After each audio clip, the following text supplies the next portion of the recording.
Hello everyone, here we will discuss about fibers to fabric of your science book chapter number 3. In standard 6 already we learned about plant fibers. In this chapter we will discuss mainly about animal fibers such as wool and silk. So let us start. In this video we will learn about production of wool, processing fibers into wool, silk, life history of silk moth, rearing silkworm and processing silk.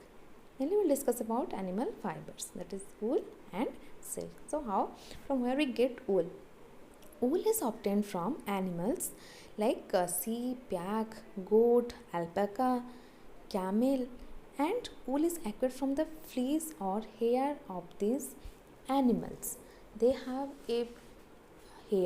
hair which we taken out to make the fibers.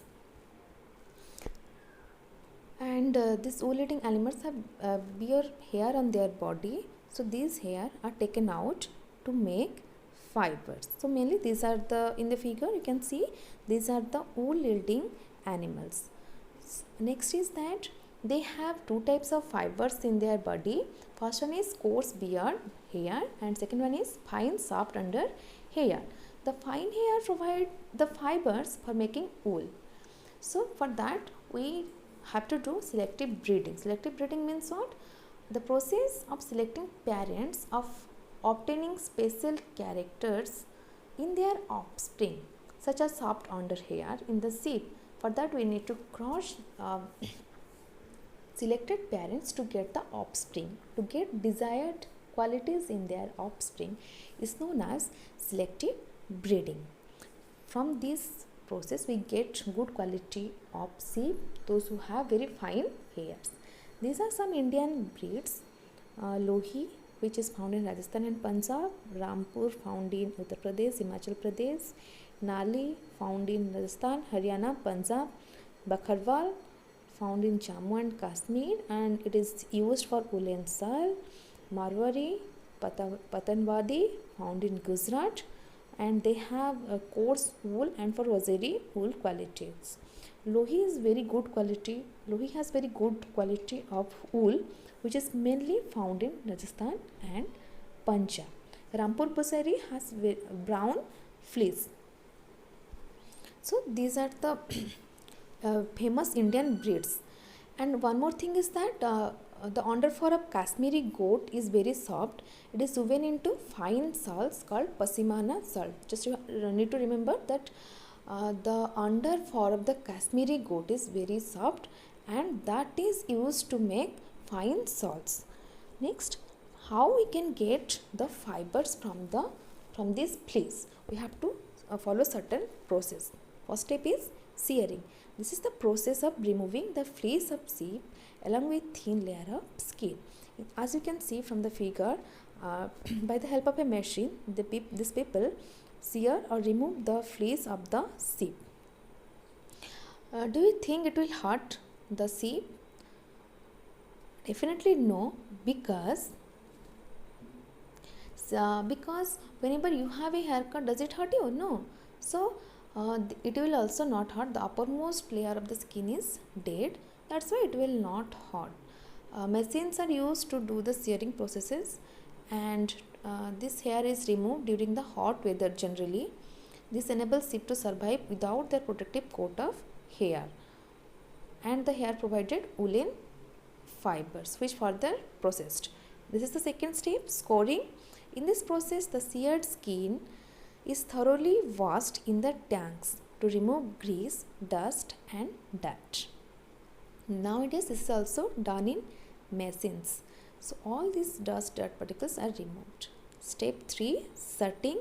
It is the process of separating the hair of the sheep according to their texture.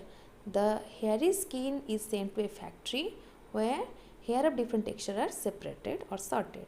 Next is removing of burrs.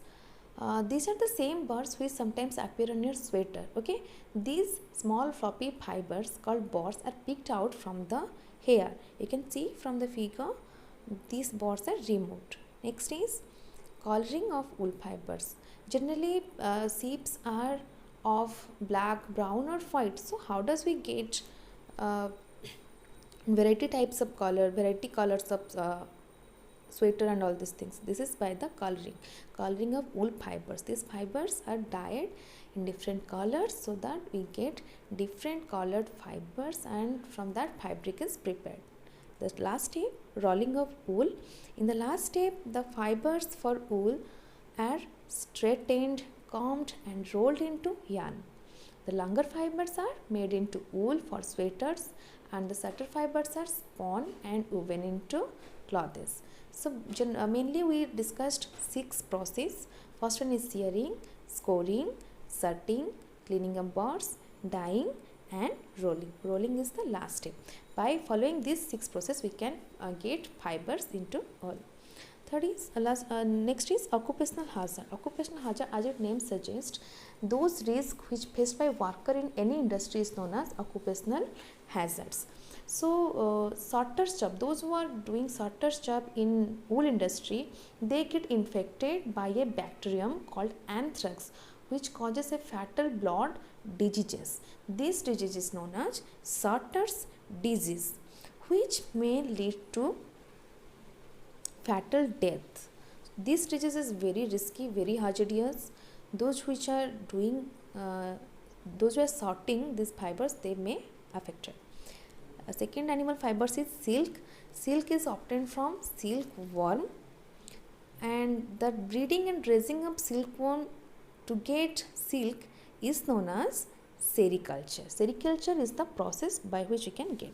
These are types of silkworm which generally found: mulberry silkworm, airy silkworm, next is Japanese silkworm, Indian tussar silk, muga silk. These are very famous silkworm. Mainly in India, tussar silk, muga silk, kosa silk are obtained from cocoons by different types of moths. The most common silk moth is the mulberry silk moth. The silk fiber from the cocoon of this moth is very soft, lustrous, elastic. That's why mulberry silk moth is very common, and mainly we will discuss how to get silk from mulberry silk moth in this chapter. Mainly Indian type of silkworm are tussar, muga, kosha and mulberry. So in the next we will discuss about life history of silkworm. Mainly it proceeds through 4 stages of life. First one is egg, second one is larva, third one is pupa, fourth one is adult. Okay, so first of all, the female silk moth lays eggs from which hatch larvae, which are called caterpillars.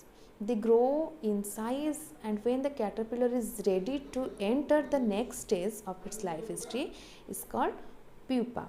In this stage, during this moment, the head caterpillar secretes fiber made up of proteins which hardens on the exposure to air and becomes silk fiber. Soon the caterpillar completely covers itself by the silk fiber and it will turn to pupa. This covering is also known as cocoon. The third step is adult. Further development of the pupa into moth continues inside the cocoon. Just see the figure, is known as adult. Next is rearing. How silkworm is reared? Silkworm is reared by the following processes. First of all, the female silk moth lays 100 of eggs at a time. These eggs are stored carefully on strips of cloth or paper. Then it is sold to farmers. Farmers take this egg and they kept under hygienic conditions, such as under suitable condition of temperature and humidity. Next, these eggs are warmed to a suitable temperature and transferred to a clear bamboo trays along with freshly chopped mulberry leaves.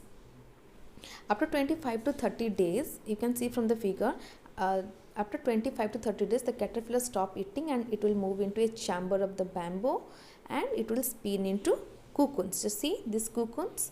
Small racks or twigs may be provided in this tray.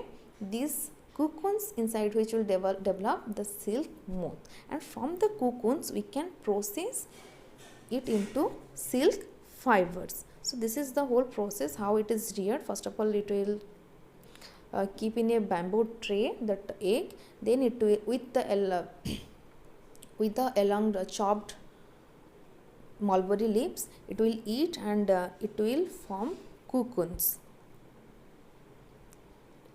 Next is processing. How this process, how we process the silk. Firstly, this pile of cocoons is used to obtain silk fibers. The cocoons are kept under sun or boiled or exposed to steam. Then the silk fibers separated out.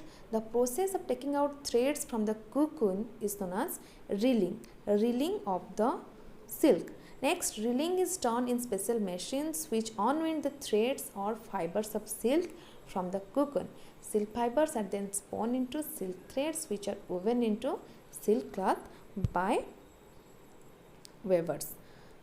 Okay, so it will first boil, then we will reel into the silk, then it is weaved by the